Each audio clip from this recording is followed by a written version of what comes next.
Greetings from Arizona. I'm Jim Phillips, and we're going to be talking about the changes to the 2021 edition of NFPA 70E.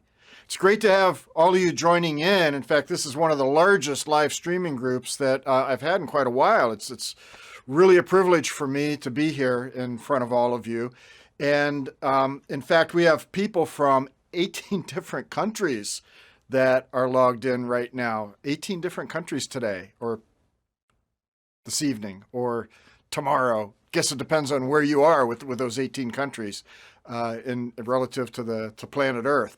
So before we begin, I have some things that I need to discuss here, and that is the views here. This material. These are my views. This is coming from me personally, because I'm involved in a lot of standards, as many of you know. I'm vice chair of IEEE 1584 and the international chair of the IEC Live Working Standards.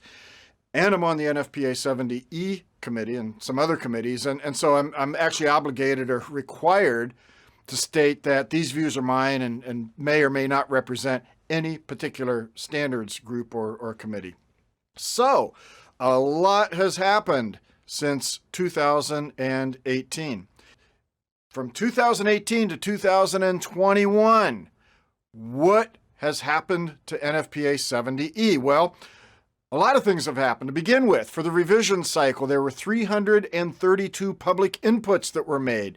You may think of these as more like a proposal. In fact, that's what they used to be called years ago. That led to 86 first revisions. And then on the second cycle, the second draft, there were 115 public comments made, and that led to 43 second revisions. Now, what happens with each revision cycle of NFPA 70E, I know because I've heard this before, that some people think, oh, it's a group of people in this room and you're tweaking and refining and redeveloping. And not really. The revision cycle includes the input from everybody out there in the electrical world. And so the public inputs, those come from people like you. So actually, if you think about it, each revision cycle for NFPA 70E is done with the input of everybody out there in the electrical community. So with that, we're going to begin, and I have a very important question for you. What is the most important aspect of electrical safety? Now, you probably don't have to think about this too long because it's fairly obvious, and it's certainly one of the most important points within NFPA 70E. And so the answer to this question is, of course, it's electrical hazards, actually the elimination of electrical hazards. And this has always been first and foremost. Eliminate the hazard, and then you have an electrically safe work condition. And there's a whole process that you go through for this. With the electrically safe work condition, there have been a few changes, actually clarifications made, and I'm going to focus on this. And in fact, with NFPA 70E, the way I've always looked at the revision cycle is I look at it in terms of like themes. That's just a term that I use. In terms of themes, that every revision cycle, it seems like there are certain big, broad-reaching themes, and elevating the electrically safe work condition to an even higher level, that's one of the themes again for the 2021 edition. And also another theme is another reorganization, which we're going to see. There was quite a bit of reorganization again with the 2021 edition. We're going to begin by talking about definitions. And you might think, oh, come on, definitions really? Well, actually, yes, because definitions are very, very important. Let me explain why that is. So I've been involved on the legal side of things off and on for years, expert witness and things like that. And oftentimes that conversation will direct itself towards, well, what is the actual definition of that term? We're talking about this, but I have an interpretation, you have an interpretation.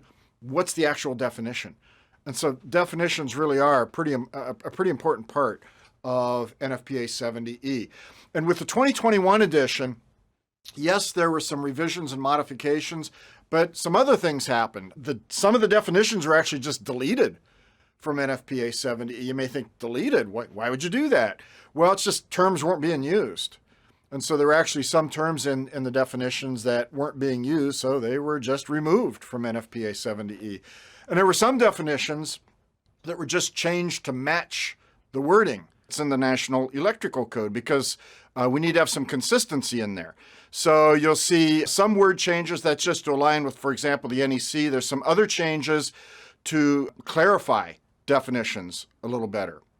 And the first definition I want to begin with is just balaclava. Previously, the definition of balaclava included the word hood and the word sock. And so, for example, this one is mine. If you look at a balaclava, it's like, well, it's not really a hood, and I can't really say it's a sock. And so the definition was just changed to eliminate those two terms. And it's now just defined as an arc-rated head protective fabric that protects the neck and head except for a small portion of the facial area. And this is the complete definition right here. Definition of a barrier. There was a change made here, and this was to align with some other references within NFPA 70E. So, for example, in this case, the barrier, the last words, to prevent unauthorized access to a work area. That really wasn't what the barrier was all about. It's to prevent contact with equipment or energized electrical conductors. And so the definition for barrier now states that it's an obstruction intended to prevent contact with equipment or energized conductors and circuit parts.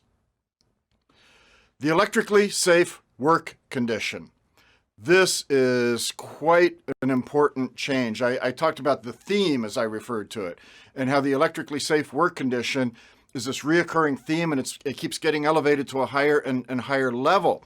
And there was a kind of a significant clarification. I don't want to say it's a major change, but it's a clarification to the term electrically safe work condition. So this is the definition as we've had it, and it's a state in which an electrical conductor or circuit parts has been disconnected from energized parts, and we know the rest of this. But what has been clarified is the word condition, electrically safe work condition. So to introduce this, I thought, well, let me consult the dictionary of all places. Let's take a look at what the word condition means. It's a state of something. And that is exactly what the clarification was all about, that the electrically safe work condition, it's a state. It's not a procedure. Yes, there is a procedure, but that's later on in NFPA 70E. So because of this, there was an informational note added, and the informational note clarifies this by stating that an electrically safe work condition is not a procedure. It's the condition. It's a state wherein all hazardous electrical conductors or circuit parts to which a worker might be exposed, and you can read the rest of it. But this is all about just the actual state. Now, to establish the state, yes, there is a procedure for that we see later on in NFPA 70E. We also have the term arc-resistant switchgear being changed to arc-resistant equipment. And the reason for this, when this type of construction was first introduced years ago, it was switchgear. But over the years, there's been the introduction of arc-resistant motor control centers and other types of equipment. So it's time to move the focus away from just being switchgear and move it towards its arc-resistant equipment. And there was an informational note that was added this time around referencing the appropriate standard, IEEE C37.20.7, which is the guide for testing switchgear for internal arcing faults. And also, there's a reference to Annex O, which is for safety-related design requirements. Now, I want to give you kind of a heads up of what's coming down the road, and you actually may want to write this one down, that there has been a standard in development for quite a few years. I'm actually on that committee too. And the number that you want to write down, it's called IEEE 1814, IEEE 1814. It's not out yet. It's probably at least a year or two away. It's getting pretty close, but It's probably a year or two away. And that is going to be called the Recommended Practice for Electrical System Design Techniques to Improve Electrical Safety. And so that's going to be coming down the road, and that's going to have a lot of good guidance as far as basically designing safer electrical systems. Another change to a definition, the shock hazard. Now, this seems simple enough. It's a source for possible injury and damage to health, but the word exposed was added because it did say caused by contact or approach to energized electrical conductors. And so there's a clarification, exposed energized conductors. For example, if you have a switch, there's energized conductors in here, but they're not exposed. So it's not a shock hazard. Whereas if you open it up, you may be thinking, Jim, the switch is off. That's still not a hazard. Actually, it would be. I mean, of course, this isn't wired into anything. But if this was connected, there'd still be a hazard up here at the top terminals. So this was a bit of a clarification that it's not just energized conductors, it's exposed energized conductors. And part of this is there's actually a definition within NFPA 70E for the word exposed. And so this definition has already been there, and it's that it's for conductors and circuit parts capable of being inadvertently, that's a key word there, touched or approached nearer than a safe distance. And so this definition is there, and the word exposed has been added to the shock hazard. Nominal voltage. This is about DC voltage. It's understood that certain battery systems are actually rated 48 volts nominal, but they can have a float charge up to 58 volts. And so in DC applications, 60 volts is used just to cover the entire voltage range. So that was a new informational note. Article 110. Article 110 has had a massive overhaul, a big reorganization. And what happens is when you develop standards, and this goes through all the different standards, not just NFPA 70E, that as standards are developed, they evolve to where you have pieces all over the place. And so like there's a discussion about this over here, but also there's something over here. It's just how they evolve. And so every now and then you take a step back and it's like, no, we need to actually pull all these things into the same location. And so with Article 110, that's actually what happened. In fact, within NFPA 70E, I look at it, there's a lot of great material in there. But I look at NFPA 70E, the key articles are just Articles 110, 120, and 130. Yes, there's more beyond that. There's Chapter 2 and Chapter 3 and so forth.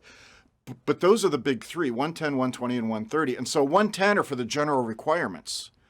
And there were some requirements in 120 for lockout, tagout, and the electrically safe work condition.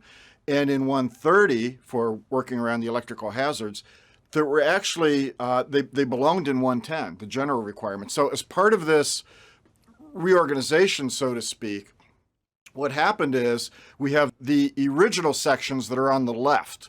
We have 110.1 through 110.7, and that's what we had. Well, with the 2021 edition, we still have these same sections. But now they're from 110.5 up through 110.11. So they have different numbers. And so you may be thinking, oh, so what about 110.1 through 110.4? What's going to fill that space in? Well, it's information from other parts of 70E that have been relocated. For example, 110.1, the first section, the most important is priority, which I'm going to discuss. 110.2, general requirements, that came in from Article 120. 110.3, that moved in from Article 130. And you could see what happened here. So there were certain language and subsections from other parts of NFPA 70E that were better suited for Article 110. And then also down at the bottom, there's a new section in here. It's 110.12, and it's for equipment use. And we'll take a look at this. To begin with, I want to talk about priority.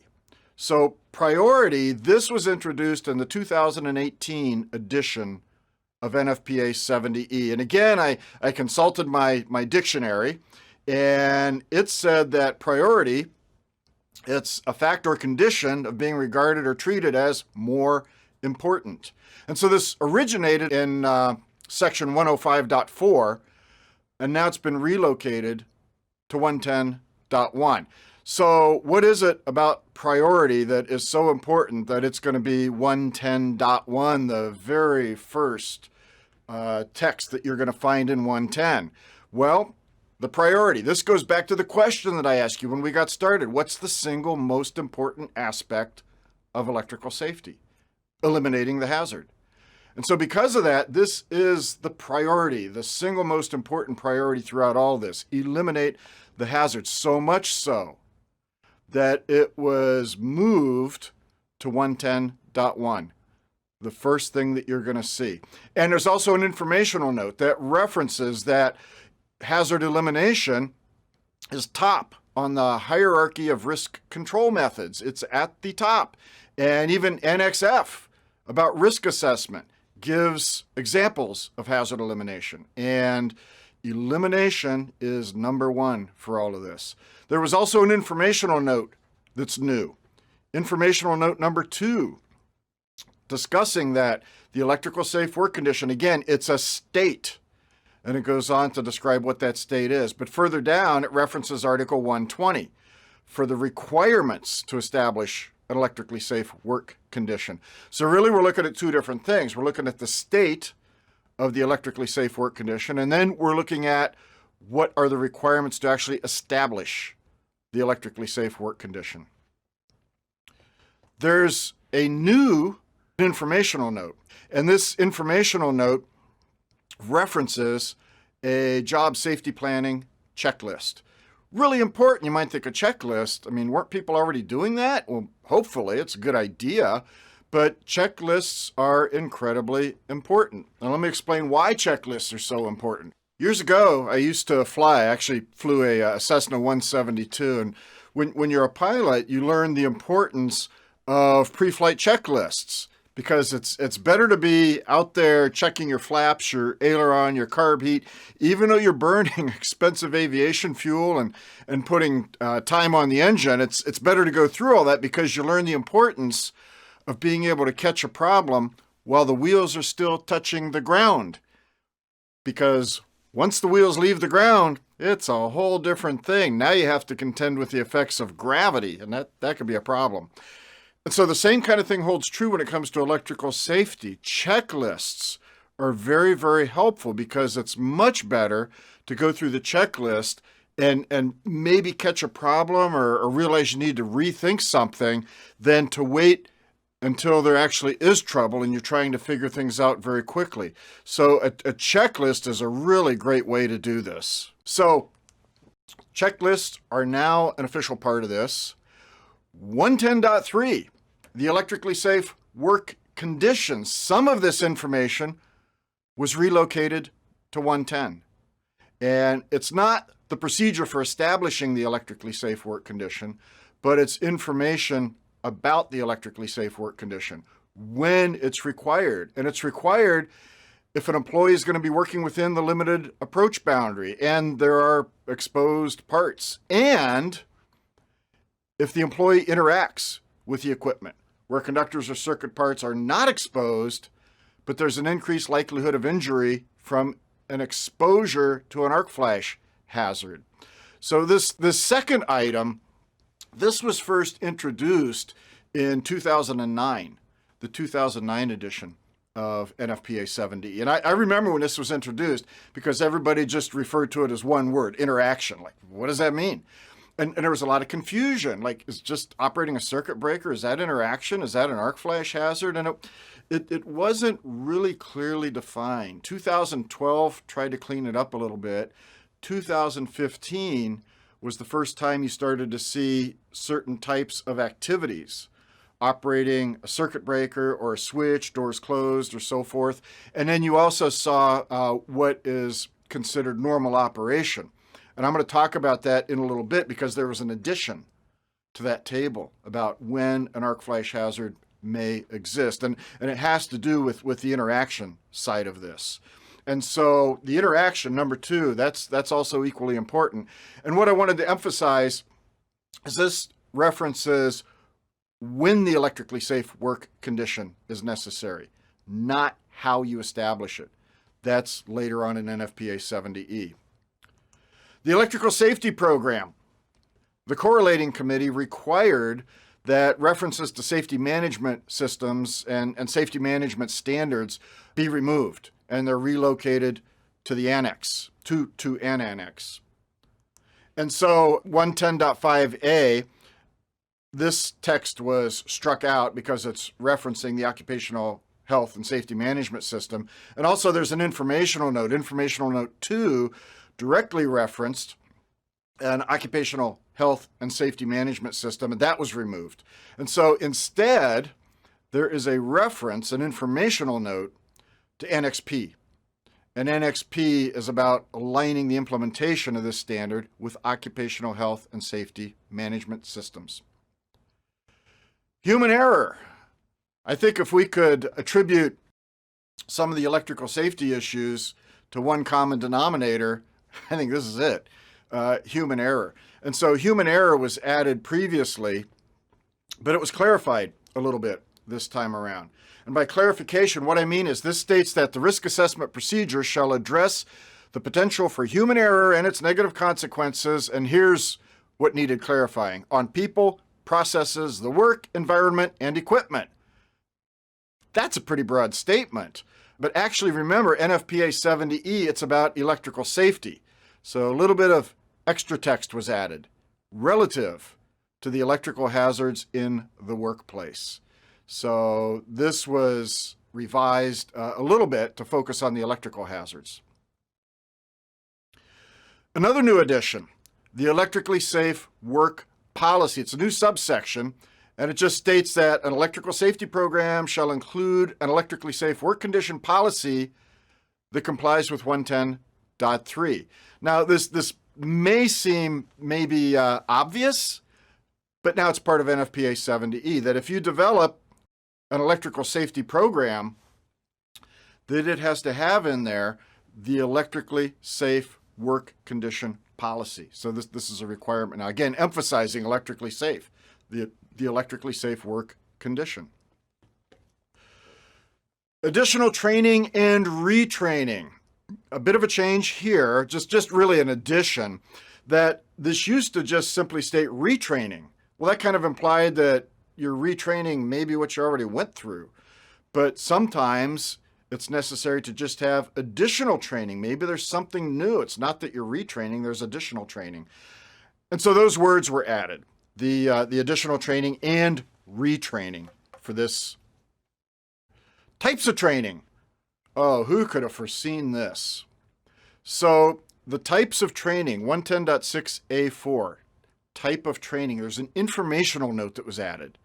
And this informational note says, classroom training can include interactive, electronic, or interactive web-based training components. So this was written before 2020, and it recognizes that electronic training is widely used. I mean, who could have imagined this particular year where people are staying at home, you're not able to get in front of large groups and so forth.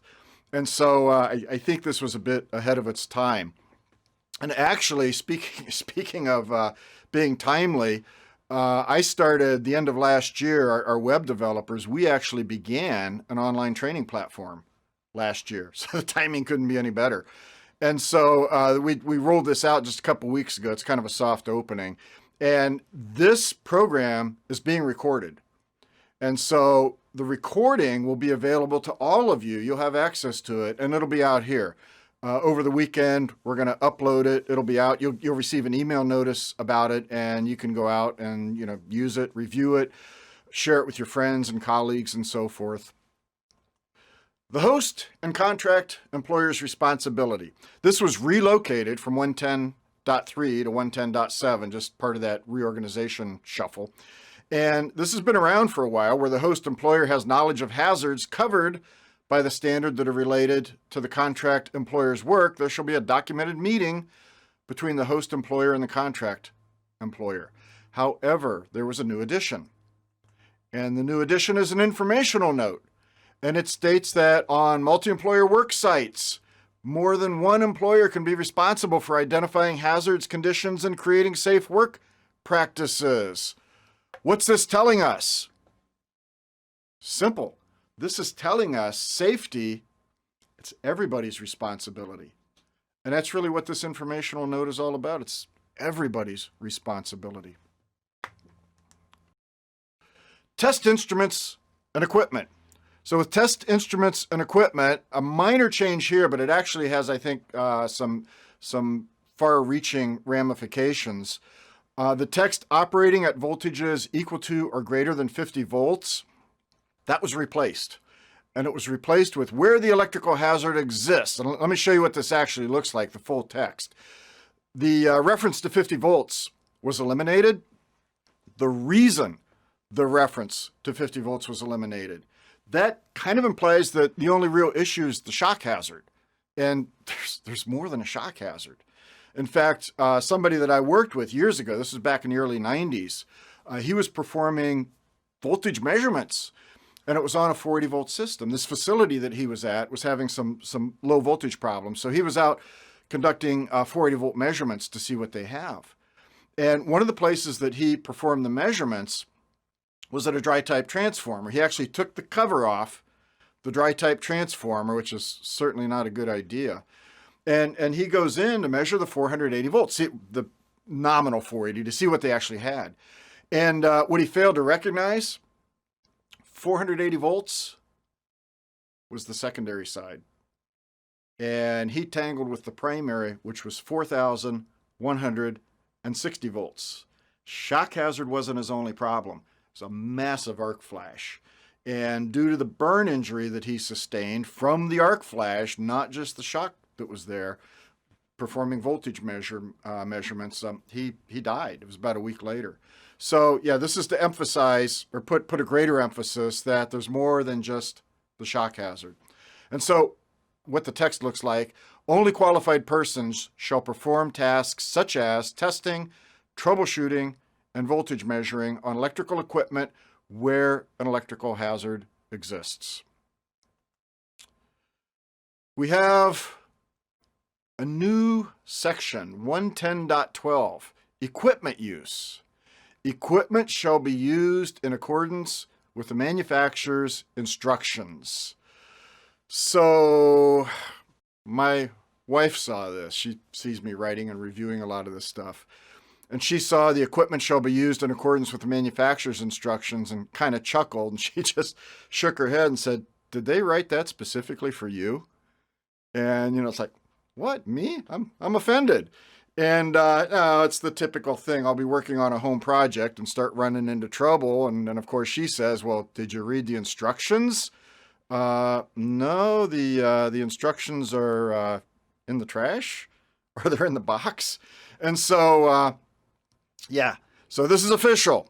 The equipment shall be used in accordance with the manufacturer's instructions. And that is very important when it comes to electrical safety. Establishing an electrically safe work condition. This is the procedure. And so this involves lockout, tagout, and all the steps for the electrically safe work condition. There were a few revisions made here. 120.2b, the lockout, tagout procedure, this text right here has an addition to it now. So the procedure shall be developed on the basis of the existing electrical equipment and system and shall use suitable documentation, including up-to-date drawings and diagrams. I'm going to talk about that one in a moment. However, there's an addition. The procedure shall meet the requirements of applicable codes, standards, and regulations for lockout and tagging of electrical sources. So this was added to make sure that any lockout tagout procedure meets applicable requirements and regulations. But this language about the up-to-date drawings and diagrams, I mean, this is still the age-old question. And I run into this, and I know all of you have run into it, that you're trying to find a diagram so that you know where all the sources of power are coming from, or maybe to even perform a study. That's another use for the diagram. In this case, we're referencing lockout tagout, though. And if you're able to find a diagram, and sometimes that's even in question, you find out, well, it's not exactly up to date. So this is something that needs to be kept up with, although quite often it gets pushed to the side due to other priorities.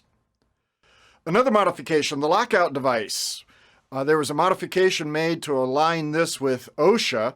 The lockout device shall be permitted to be only a lock if the lock is readily identifiable as a lockout device, in addition to having a means of identifying the person who installed the lock. And the addition is provided that all the following conditions exist. Only one circuit or piece of equipment is de-energized. The lockout period doesn't extend beyond the work shift. And the employees exposed to the hazards associated with re-energizing the circuit or equipment are familiar with this procedure. And again, this is to align with OSHA requirements. For lockout tagout, there are also requirements about stored energy. There was a new edition that references, for more information on methods and procedures to place capacitors in an electrically safe work condition, it references a new annex and a new article. So Article 360 and Annex R were both added, and those deal directly with capacitor safety. And they're both quite large articles. In fact, one of the things I do is I am one of the contributing editors of Electrical Contractor Magazine, NECA's magazine. And two things that relate to all this. Every 3 years, I write the NFPA 70E changes article. And that article just came out last month, the May 2020 issue. So if you go to the website is ecmag.com, you can find that. But the other thing is my article coming up in the July issue next month is all about Article 360. So you'll get kind of a heads up for what that's all about. So there's quite a bit coming down the road.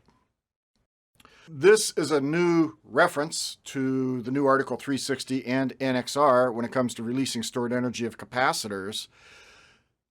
Similarly, the process of establishing and verifying an electrically safe work condition has releasing mechanical energy. And the way this read originally from 2018, release or blocked stored mechanical energy. That's kind of a broad term. Mechanical energy? I mean, that could be a lot of things out there. So this was tightened up a little bit. And the new and improved version of it is block or relief stored non-electrical energy devices that could re-energize electric circuit parts to the extent that the circuit parts could not be accidentally energized by the device. So this is now focusing on the electrical system. There was also a modification made to 120.5, in particular 120.57. So in 2018, there was an addition where one of the methods for verifying the absence of voltage is to use what the industry now refers to as an absence of voltage tester. And I actually have one here. It's not connected or anything, but it looks like this, just to give you an idea of the physical size. And it is right here. And so the absence of voltage tester, the idea is to be able to indicate that there is no voltage so that you don't have to go in and expose yourself to potentially, well, if it's still energized. That was the idea. So there was an addition now, and it was a new informational note that was added that just references the specific standard for the absence of voltage testers, UL 1436. So that's a new addition.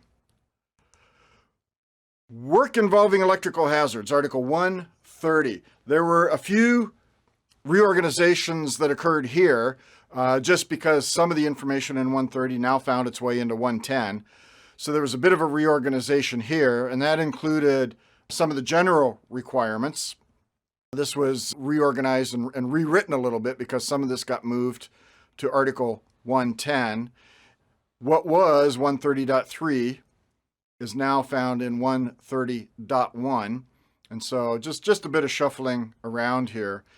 With this one, when energized electrical conductors and circuit parts operating at voltages equal to or greater than 50 volts are not put into an electrically safe work condition, and work is performed as permitted in accordance with 110.6, that used to be in 130, all of the following apply.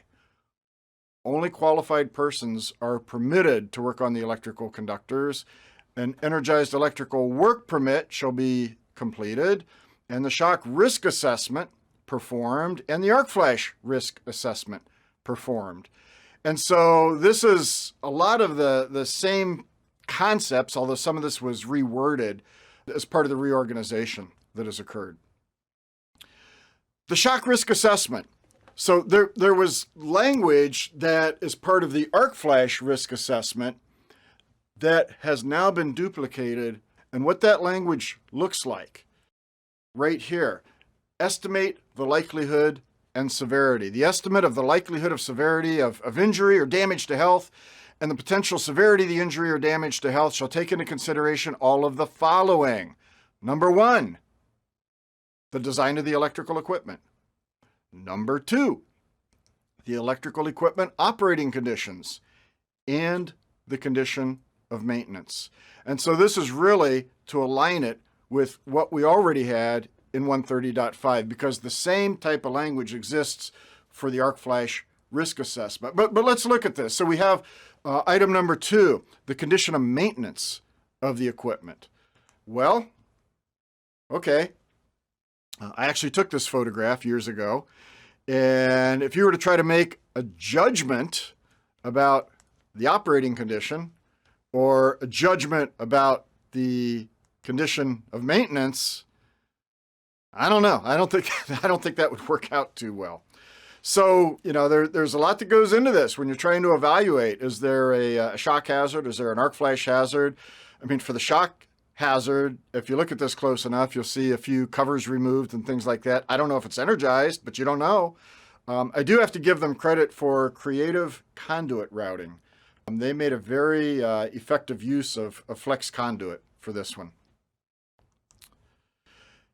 Estimate the likelihood of occurrence of an arc flash incident for AC and DC power systems. This is new. This is a new addition.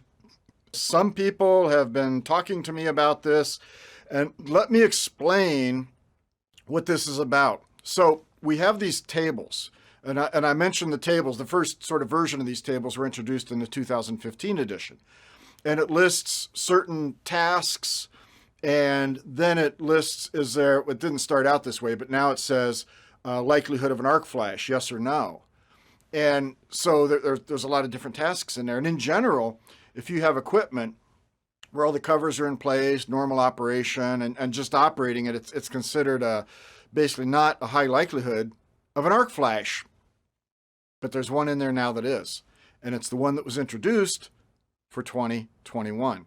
And so what this looks like, if you're going to operate a circuit breaker or a switch for the first time after the installation or completion of maintenance in the equipment, the first time operation. Why is that? Well, I don't know if any of you have heard of the smoke theory of electricity. You could do a web search for it. It's actually there. It's kind of a joke, but all things are powered by smoke. So I have worked with people in a past life, back actually in the late 1970s, that they subscribed to the smoke theory of electricity. And their way of checking a circuit is, oh, we did okay. Let's just throw the switch. If we see smoke, then we know we got to go fix something. No. Is there a huge likelihood when you energize a breaker? Well, I can't contradict this, but within NFPA 70E, the rationale is yes, the first time you're operating a circuit breaker or a switch, after its installation or after completion of work or maintenance, over on the far right, likelihood of occurrence of an arc flash, yes. That is a new change to the 2021 edition of NFPA 70E. I want to look at incident energy analysis next, because this is going to go into the next few subjects. So the concept of an incident energy analysis is, number one, you calculate or estimate the prospective incident energy, the severity of the arc flash. And then you select PPE and clothing with an arc rating sufficient for the incident energy. simple enough. The incident energy analysis in most parts of the world, if this is performed, is based on IEEE 1584. The second edition of this standard came out in 2018. If you don't have a copy, you can go out to techstreet.com. That's actually the organization that IEEE uses for the delivery of the standards. And you can order your copy of it out there at TechStreet. But IEEE 1584, it has its origins. The 2002 edition is the one that really got things moving. It was a standard based on empirically derived equations. And then we have the 2018 standard. So this is part of the incident energy analysis. And it wouldn't be complete if I didn't have at least one video showing an arc flash. And so this video that you're about to see is an arc flash that I staged. It was part of a pretty big project years ago. It was 50,000 amps of short circuit current, 480 volts. It was a really large switchboard. So let's see what this looks like.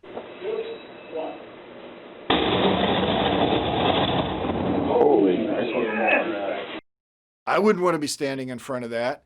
But that's really what the incident energy analysis is all about. It's actually predicting the severity of an arc flash for a given set of variables, and then selecting protective equipment, protective clothing, arc-rated equipment that can protect you from the incident energy from the arc flash.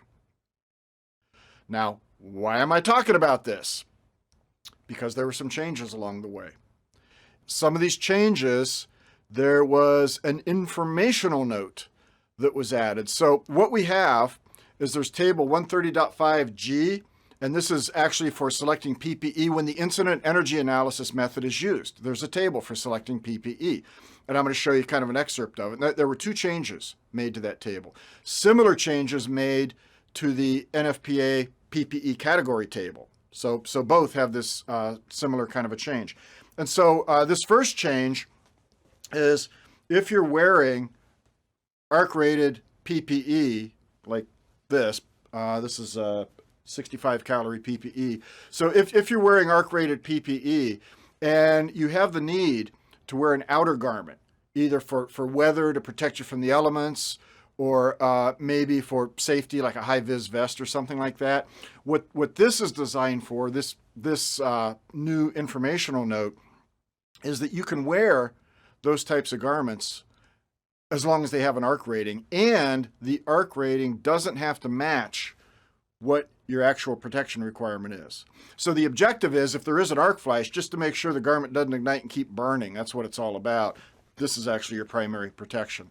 So there have been a lot of questions about that over the years, and that was a change that was made to the 2021 edition of NFPA 70E. So it actually specifically reads, the arc rating of outer layers worn over arc-rated clothing as protection from the elements or for other safety purposes, and that are not used as part of a layered system shall not be required to be equal to or greater than the estimated incident energy exposure. So that's new. That's one of the additions. Another is about footwear. In the past, it's been permissible to wear leather footwear or dielectric footwear, and that was really all that was mentioned. And now there's an informational note that states footwear other than leather or dielectric shall be permitted. So you can use footwear other than these two types. Permitted to be used, provided, oh, there's a catch. It's been tested to demonstrate no ignition, melting, or dripping at the estimated incident energy exposure. And so that's a new informational note also added to the table for selecting arc-rated clothing and PPE, and also for the PPE category table. Where we have that is right here. This is for the incident energy analysis, 130.5G, and there's a whole lot more than what I'm showing right here. But this table is broken up into the PPE up through 12 calorie per square centimeter, and then at the bottom greater than 12 calorie. And so now for the arc-rated outerwear, or high visibility apparel, they used to have the word safety in there, that was removed. Down at the bottom, that's where you're going to find the note about the arc rating of the outer layer worn over the arc-rated clothing as protection from the elements or for other safety purposes, and that are not used as part of a layered system, shall not be required to be equal to or greater than the estimated incident energy exposure. That would have just been difficult. If you're wearing like a 65 calorie system, how do you get a high-vis vest to have that kind of a rating? Then we also have the reference to leather footwear. This is where we now have the ability that you can wear something else if it's been tested to demonstrate no ignition, melting, or dripping at the estimated incident energy exposure. This might look familiar for some of you. If you look closely at the label, we have an incredibly high incident energy. This is an age-old problem. This one, it's over 130 calories a square centimeter. I'm sure many of you have run into this. Normally, what causes such incredibly high levels of incident energy is the arc duration. It's not that the arc would last like forever, but the calculations will sometimes indicate that. And actually, this particular piece of equipment, this is a service switchboard. So the device that's going to, we'll call it limit the arc duration, it was the utility company fuse on the primary side of a transformer. And in that kind of condition, a lot of times if there's an arc flash, the arcing current, that type of device may take until like next Tuesday before it decides to operate. So as a result, you have this really long clearing time. But there's a problem because people will recognize, well, we need to de-energize. We need to establish an electrically safe work condition. Well, that's correct. That's what you need to do. The problem is, in establishing the electrically safe work condition, one of the last steps is you go verify that it's de-energized, electrically safe, the absence of voltage. And until you've verified that there's an absence of voltage, you treat it like it's energized. Well, if you have 130 some calories, what are you going to wear for that? And this has been the age-old problem. And so there is new language within NFPA 70E to address this particular problem. It's the case where you have to wear arc-rated PPE to verify the absence of voltage, but the incident energy is quite high.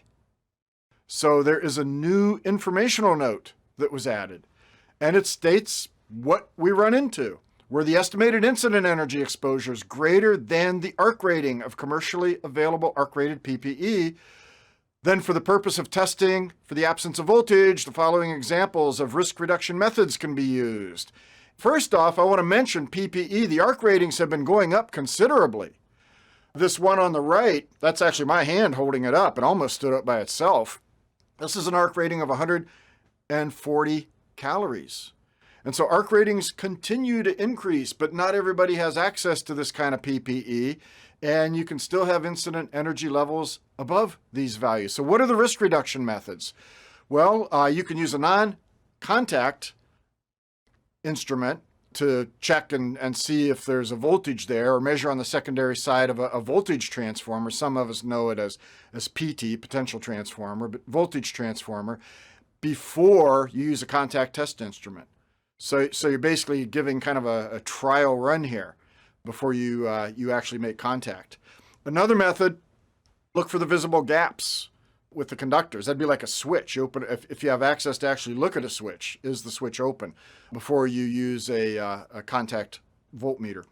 Increase the working distance. Now the working distance is really critical for a lot of this, because the working distance, when someone calculates the incident energy, it's actually based on the distance from the source of the arc flash to the worker's torso and head. And so increasing the working distance, if possible, that may go a long way towards helping out. Another example of risk reduction method, consider different design options. Maybe use some type of current limiting type of a device. And remember, I mentioned IEEE 1814. That's going to be coming in, and that's going to give us some options. Another change to the 2021 edition. We have a table, one table that now is part of a pair of tables. We had table 130.7C7. That was for rubber insulating equipment, the maximum test intervals. That is now 130.7C7B. And we have a new table. That is table A. And table A is for the maximum use voltage for rubber insulated gloves. And what that table looks like, and notice my note down at the bottom, this is just for discussion. You actually need to use the actual table from NFPA 70E when that comes out. But this shows the different classes of gloves and then the voltage ratings. And on the right, the distance between the gauntlet and the cuff, the minimum distance. So that would be like when you have your voltage rated glove and you have your leather protector, the distance from the gauntlet and the cuff right in here. There's a certain minimum distance that's required. Usually you far exceed it, but there is a certain minimum distance for that. And then the original table, that's just been given a B designation, 130.7C7B, so that is still there. This was another change. I actually got kind of involved in this one.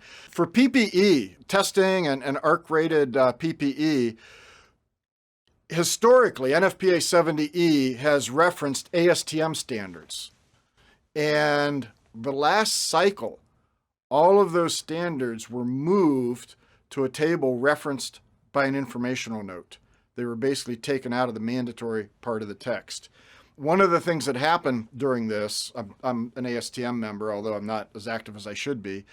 One of the things that happened was at the top level of this ASTM committee, they sent out an email like, oh, great. You know, there was a lot of heartburn over this, moving it out.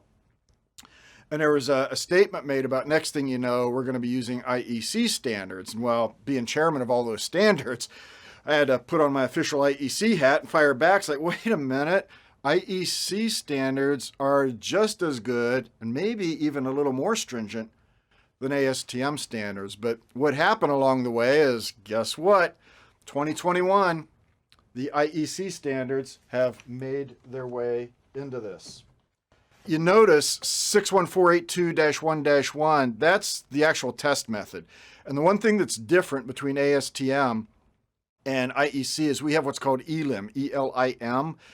That was to, well, I won't go into the details, but that was to satisfy certain European-specific requirements. And it can be a little bit more stringent than the standard testing. This is actually the standard, one of the standards right here for testing, but it's very similar, maybe slightly more stringent than the ASTM standard. And in fact, the test setup, this is the test setup. This was in Geneva, Switzerland. I was there recently.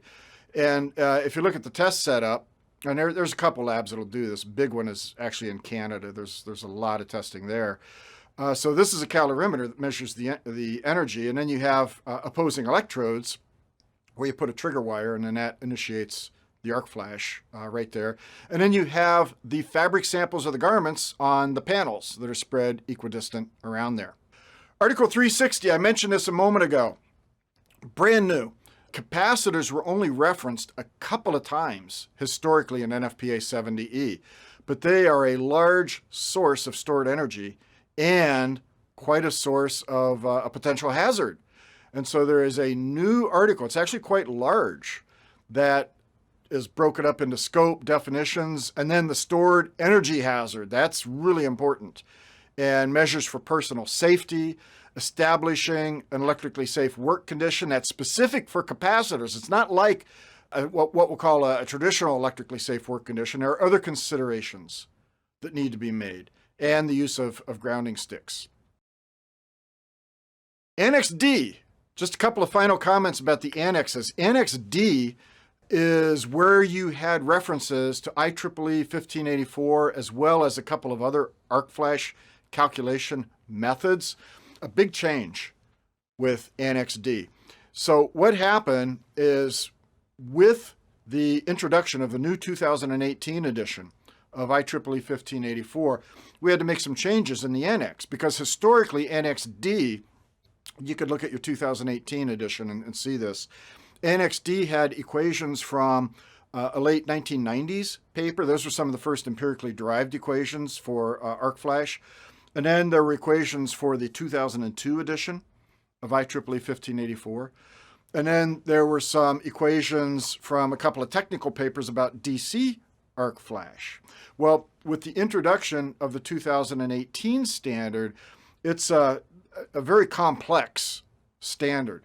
The equations are much more complex, and there are tables of many, many K values, coefficients that are used. And it's like I said, it's a very complex standard. So the decision was made not to include the equations in Annex D. It was just going to be too overwhelming. Without the guidance and everything that goes with it, basically you'd have to stick the entire 1584 standard in there for the guidance on how to use it. So instead, what we have in Annex D is a lot of information about IEEE 1584, the 2018 standard, stopping just short of including, it'd be pages and pages of tables and equations and everything in there. So that was a pretty big change as far as Annex D. And then there was another change to an annex. Actually, it's an addition. And these are just the high points. There were a lot of other, changes that happened to the whole NFPA 70E standard. But I'm just trying to point out some of the major changes. And this one is Annex F, risk assessment and risk control. So there was a new F.7 that was added when you're working around battery systems. And F.7, it's acknowledging that if you're working around battery systems, there's more than one hazard. There's multiple hazards.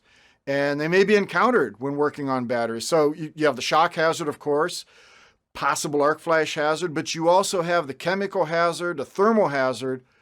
And so it's acknowledging that the PPE selection needs to take into account all these hazards. And there's a flow chart to help with this. We also have another informative annex, Informative Annex R. This is a monumental amount of detail about working with capacitors. This has some great information in it. This has a lot of equations, calculations. When it comes to determining the stored energy and the blast hazard, there's actually information in there about a blast hazard relying on some earlier equations. So let me just take a couple minutes here and see if I can go through a few of these questions. I do want to offer all of you just a huge, huge thank you before I get into the questions. It's just been my privilege to be able to be here. When I saw how many people signed up for this and how many countries, 18 countries, it was just very humbling for me. So I appreciate it. Let me see what we have here as far as, wow, there's a lot of questions here. Have the ASTM standards been removed or have the IEC? Okay, let me answer. This is a good one. So, have the ASTM standards been removed or have the IEC standards been added? Good question. They're all there together. So, ASTM is still there. And in the US, that's what we use. But there are other parts of the world, and they're represented here online, where the IEC standards are used. So, they're referenced in there as well. Let's see here.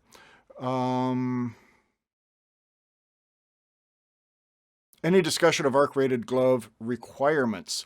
Actually, a couple years ago, ASTM developed an arc-rated glove standard. We're actually developing one in IEC as well. And so as far as NFPA 70E, the requirements are either arc-rated gloves, they do exist, or you can still use rubber liners and leather protectors. There was some informal testing with these years ago, one of the main PPE testing people, and showed that you get a pretty high arc rating. It's not an official test, but you get pretty good protection. So right now, NFPA 70E is kind of in both sides of this, arc rated gloves or rubber liners and leather protectors. When will the new 2021 NFPA 70E standard be available? Usually it's in the fall. In fact, something else I want to mention, a lot of you are already aware of it, but within NFPA 70E, there's also a requirement that you do go through refresher training at intervals not to exceed 3 years. And the reason it's 3 years, it's to sync up with the new standard. So that's one of the courses that we'll be rolling out here pretty soon, probably in the next month. It'll be a one-day, just the refresher for the new 2021 and reviewing a lot of the main parts of NFPA 70E. Again, I appreciate everybody joining. So have a great day or evening for some of you, or have a great breakfast for some of you on the other side of the globe. So I appreciate it. Thank you very much.